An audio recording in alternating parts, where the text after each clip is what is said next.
Hi, and welcome to Wazzu Record Room, the show where we talk about your favorite music and what it means. I'm your host, Jo, and today we're going to be talking about my favorite band, the Beatles.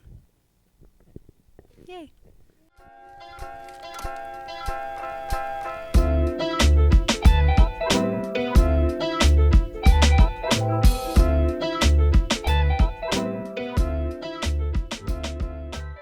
So today I'm going to be talking about the Beatles. They are considered to be one of the greatest bands of all time. They're probably one of the biggest bands to ever be and possibly will ever be. But their music has influenced the music industry as well as touched so many different genres. And their songs are timeless, if you ask me, in my humble Beatles expert opinion. But as you can see, we have a bit of a shrine over here of my favorite Beatles albums and just like a little things that I've collected along the way. But I'm really happy to be able to talk with you guys about my favorite band.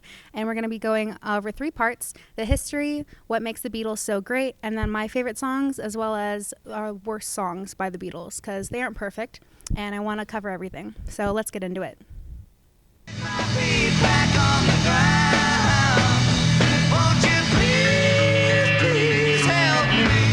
So to start off with the history, I want to go all the way back to the beginning, back in Liverpool in 1957, when John Lennon met Paul McCartney. They were playing at a little church thing. Well, John was. His band with called the Quarrymen, and Paul met them and really wanted to join their band, and he auditioned for them. And it's kind of not history from there. There's a bit more to get into, but that's when they first met and they first started making music together. And 1958, Paul brought in his good friend George Harrison, and he was an excellent guitarist, so they made him lead guitar. Eventually they just kept playing. They kept playing like little shows here and there, and whenever they had a drummer, they would put on a show. And eventually in 1960, they brought on Stuart Sutcliffe, which is a bassist who John met at his art college, and then a drummer called Pete Best. And then they played for a while. They lived in Hamburg, Germany together, and they all played, and they sort of did their 10,000 hours that way. All right, and then in 1962, Ringo Starr joined.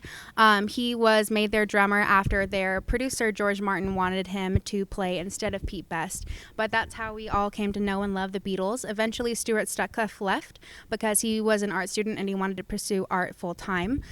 So that's how we came to know the Beatles as a 4-piece. And then later on, they started playing more, and then they got their manager named Brian Epstein, and he was a huge part of why the Beatles really grew to popularity. They met in 1961 at a show when they were playing at the Cavern Club in Liverpool, and he signed them and they became their manager. He got them to stop swearing and smoking on stage. He got them into suits and stuff like that. And then he also got them an audition with EMI Records, where they met producer George Martin. And he is sometimes known as the 5th Beatle just because how much of an influence he had on the Beatles' music and production style. Because obviously they didn't have any experience working in an actual studio beforehand, and he was really the one to get them going. And he also was the one to say, hey, Pete Best, you're not that good of a drummer. Let's get Ringo Starr in. So he sort of made the Beatles what they are as well. And really, through Brian Epstein and George Martin, they shaped them into the band that we know and love. And eventually in 1963, they put out Love Me Do, which is their first song.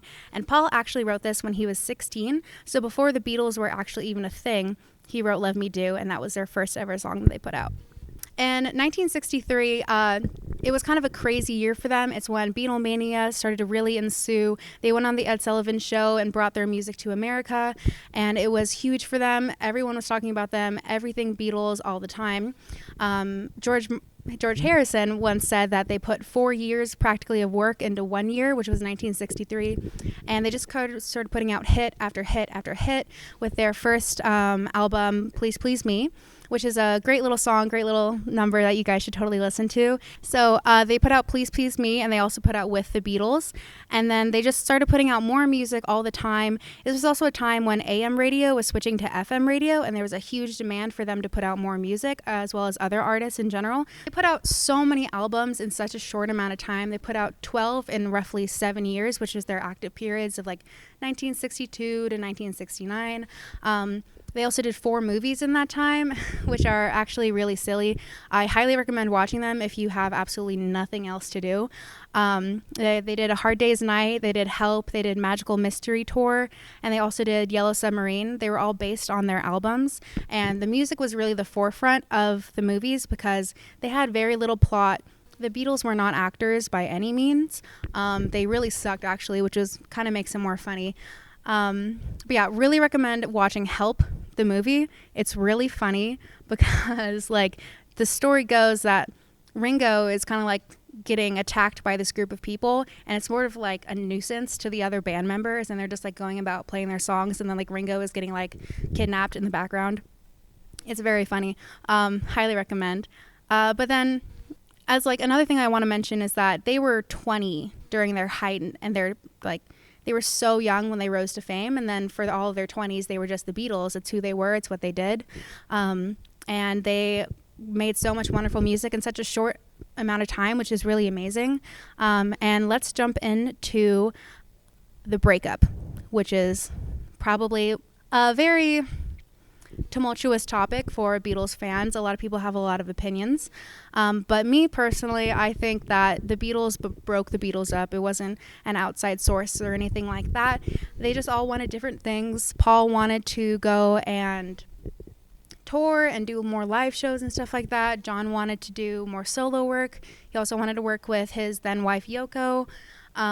George also wanted to do some solo stuff since like 1968. He like briefly quit the band when they were doing the Let It Be album, but then they brought him back, which was good, which is kind of sad, but they brought him back. But he wanted to do a ton of solo work. He had so many songs on like the back burner that he was making for his first album, which is why his first solo album was like 30 songs long.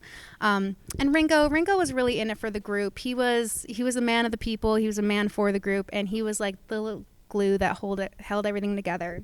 But there was also a lot of like management issues. Brian Epstein died on August 27th of 1967, and so he was again another piece of the glue that held the Beatles together. And without that form of management that he really brought to the Beatles, it kind of was put on them to manage themselves, and that's, you know, never fun. Like one person having to be the bad guy and like rein everyone in and do stuff, which did tend to fall on Paul, which is kind of why he got the bad rap of being like the hard-ass guy who just wanted to do Maxwell Silver Hammer 50 takes before he got it perfectly correct. But so that's another reason why they kind of broke up, is because they didn't have that strong management that Epstein left in the wake of his death.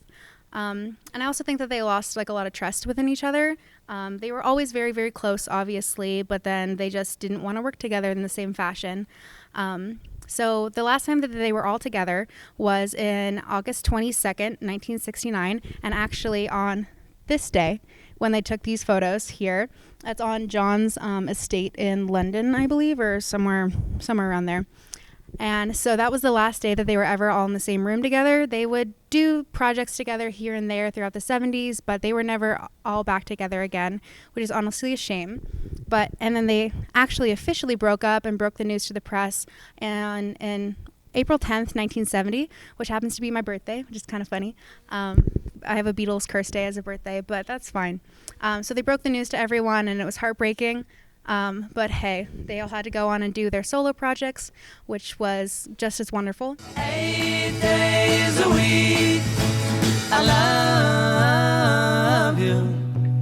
8 days a week is not enough to show I care. So now that we have a bit of Beatles history under our belts, let's hop into what impact they actually had on the music industry and music production itself, and it is quite massive. One of the first things is that they had the first ever music video ever made, and it was called, it was for Paperback Writer, so they sort of started that trend of making music videos specifically for songs, or singles specifically.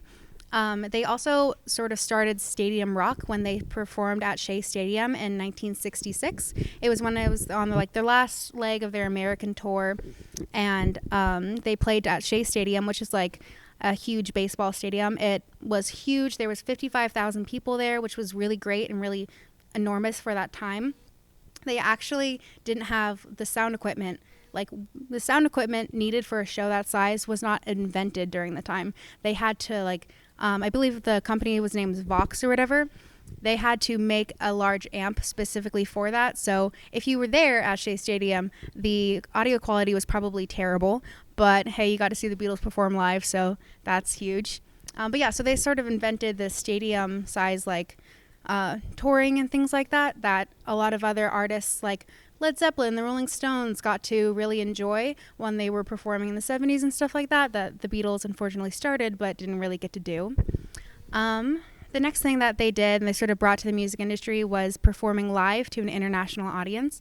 They did this when they performed All You Need Is Love in 1967. It was like the first time something that was ever broadcast. It was shown to like 1 billion people, I'm pretty sure, I want to say.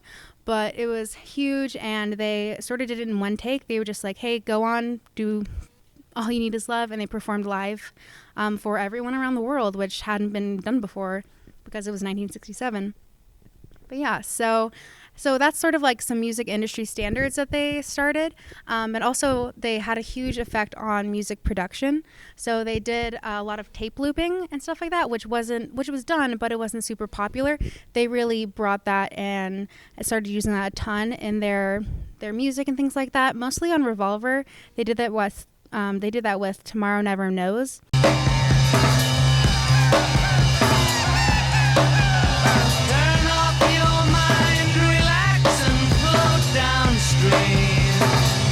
Which you can just hear like the same sounds being played on a loop over and over again.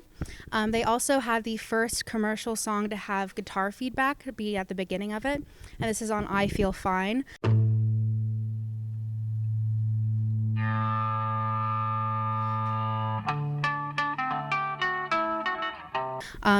Obviously musicians have been using guitar feedback in their work all the time, like Jimi Hendrix, obviously, but it was the first like commercial song to have it within the song and be a part of it, and not just be like an accident while you're performing live or something like that. They also did something called backmasking, which is when you play the same section of audio backwards, and this is done in I'm Only Sleeping on Revolver as well.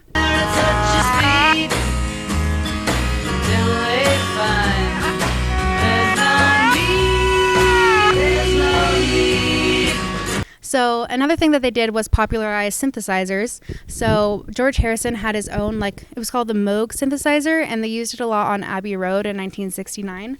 They used it on songs like I Want You, She's So Heavy, and they really brought that to the forefront because they were used before for sure, but they really popularized it. Shout out to George Harrison. Thank you for your service. Love that.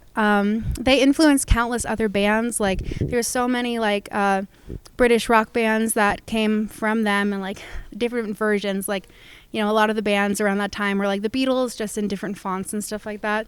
And I love the Rolling Stones, but the Rolling Stones, they would see what the Beatles were doing and then take notes, and then 2 months later they would produce something that was very similar. Love them, but that's just my opinion.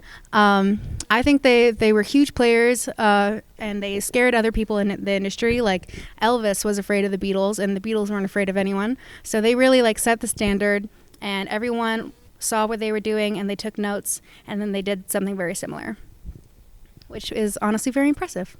Yeah. All right, so the Beatles, besides having a huge impact on the industry and how music is made in general, they also broke and set a lot of records. So they were the only group ever in history, and possibly ever again, but you never know, to have 5 songs all at once as the top 5 songs in the U.S. This was done in 1964 with Can't Buy Me Love, Twist and Shout, She Loves You, I Want to Hold Your Hand, and Please Please Me. So a lot of their earlier stuff, but then again, they were huge for their time. That was at the height of Beatlemania, so that just makes sense. They also have the #1 covered song ever made, which is Yesterday. It has about 1,600 covers done on one song, which is incredible, but it makes sense because Yesterday is incredibly beautiful. I love that song. They also have the most US #1 albums. I read it was 14, which makes sense because they had 12 studio albums, but then they re-released a lot of their own stuff.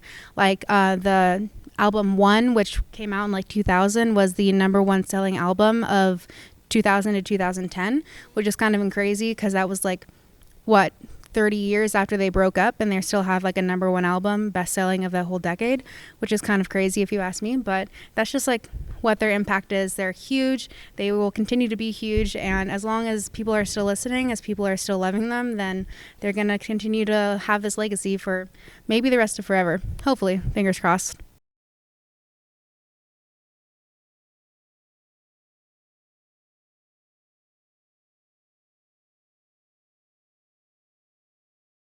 All right, so our next and last section that we're going to go into are my favorite songs and also what I think are the worst Beatles songs.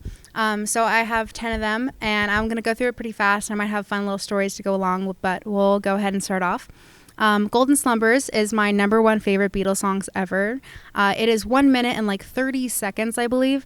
It is so short, but it is so beautiful. It's off of the Abbey Road album, and I love the vocals on it, and I also think that the bass is pretty good, but it just like builds. It has like a really wonderful orchestral arrangement, and I think it's so beautiful. And I actually want to play like a clip of just like the isolated Paul's vocals on it, because I think it's so powerful and it just sounds amazing just to listen to. It makes you just want to like put headphones on and just only listen to that 1 minute 30 seconds for the rest of your life. Once there was a way to get back homeward.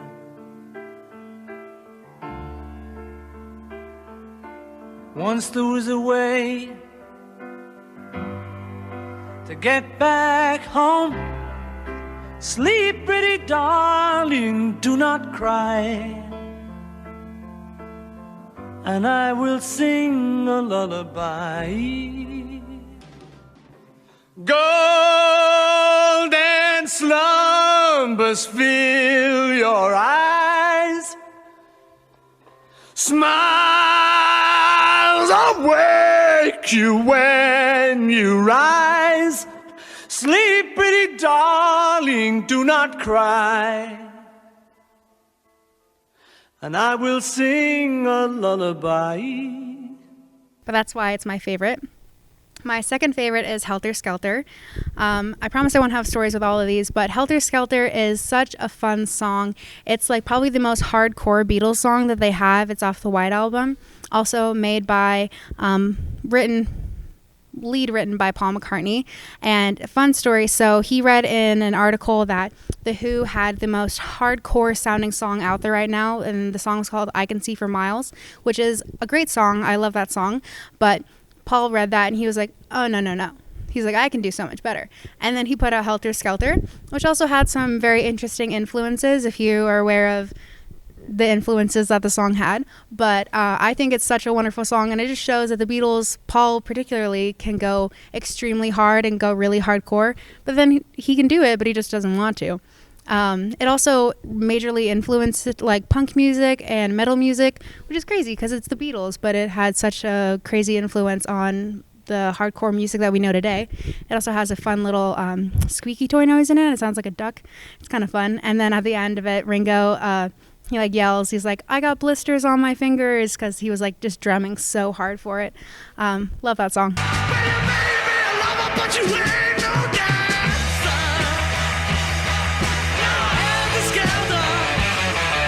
Then my third song is Martha, My Dear. It was written about Paul's dog, Martha, and I just think it's so cute. It's just a beautiful little song, and to know that he wrote it about his dog is just so sweet. So I highly recommend checking that one out. Fourth is I Want You, She's So Heavy. It's the longest Beatles song, I believe. Revolution number 9 might be close contender with that, but it's the longest song. I think it's beautiful. It only has 15 words in it. It's just different arrangements of like I want you or like I love you, that type of thing. John wrote it. I think he wrote it about Yoko, and I think it's such a really cool song. It's also a little hardcore, but I really enjoy it. The next one is I've Just Seen a Face off of Help. I think it's a really sweet song. Moving on to number 6, For No One. And then we have Goodbye off of the Abbey Road album. Then I Me Mine, which is my first George Harrison written song. And then Fool on the Hill, which is off of Magical Mystery Tour, which is such a good album. I love that album so much. And then my last, number 10, is The End. It is off of the Abbey Road album. It's the second to last song. Her Majesty is the last song off of Abbey Road, and don't know why they did that. I think that was kind of stupid, but that's just me, because it like doesn't make any sense and it's like 30 seconds. But The End has like different focuses for each of the members. Like Ringo gets his first drum solo. He actually didn't like to do drum solos, but they made him do one for their last song. And then John has like a lead guitar section, and then George has one, and then Paul wrote it. So it's kind of their last song all together, and they all get to shine in like different moments, and it's a really good song actually. So that's why it's my number 10. Number 9. Number 9. Number 9. And then now we are moving on to what I think are the worst songs by the Beatles. And if you're a Beatles fan, you know what I'm going to say. The worst song by the Beatles is Revolution Number 9 off of the White Album. Terrible song. It's even a stretch to call it a song because it's just sounds and it's terrible. And I'm mad at John Lennon for it. He shouldn't have done that. But yeah, don't listen to it unless you want to waste your time. But really bad song. The next one that I think is terrible is Piggies, also off of White Album. The White Album is such a mixed bag. Like, it has some of my favorite songs, but also some of the worst songs. Very interesting. And, but yeah, Piggies, I don't like it. Next, we're moving on to Wild Honey Pie. It sounds bad. If you want a song about honey off of the White Album, just listen to Honey Pie, which I like, but not Wild Honey Pie. Wild Honey Pie is terrible. The next one is Run for Your Life. This is actually off of Rubber Soul. It's a very, like, I don't like it because of the lyrics. It's a very, like, threatening song. John wrote it, and it's like the lyrics are like, run for your life if you can, little girl. If I catch you with another man, that's the end, little girl. It's a little aggressive, not gonna lie. I don't know why they were like, yeah, run it, take it, no notes, put that on the album. That's why I don't like it. And then my last least favorite song of theirs is probably my hottest take, possibly. People say that this is actually their favorite Beatles song, and people say it's the best Beatles song, which is probably why, like, when I heard it, I was like, this one, really? I'm not super into it. It's actually Rain by the Beatles. It was one of their singles during the Rubber Soul era. Came off of the same thing as Paperback Writer. Paperback Writer, excellent. Rain, I don't know. There's just, like, just not really into it. But that's just me, and if you hate me for it, I'm sorry, but, like, what are you gonna do? But yeah, that's my hot Beatles take. But yeah, so those are, I think, like, the worst Beatles songs. Like, I went over my favorites, but not all of them are winners. Obviously, they couldn't make all great songs all the time, even though a lot of their songs are quite wonderful. I think their average is really great. But yeah, I think they're so wonderful, and except for the worst songs, except for Revolution Number 9. Terrible song. And in the end, Thank you guys so much for listening. If you've made it this far, I really appreciate it. This is all of my random Beatles knowledge. I always say that everything you've never ever wanted to know about the Beatles, I probably know it, as I've hopefully proven to you guys here today. I always love their music. It always puts me in such a better mood. Like, I don't think you can be that upset or that sad if you're listening to the Beatles, which is why I love them, and I will continue to love them. And thank you guys so much for listening, and you guys can go ahead and follow Wazzu Record Room on our Instagram, and be sure to subscribe to Cable 8 to get more amazing music content. And thank you guys, and this is our last episode actually of the season, which is definitely a bit bittersweet. I finally got to talk about all things Beatles, but it's the last one, which is quite sad if you ask me. But thank you guys so much for being along for the ride, and let's talk about it. There is one vital fact I would like to submit.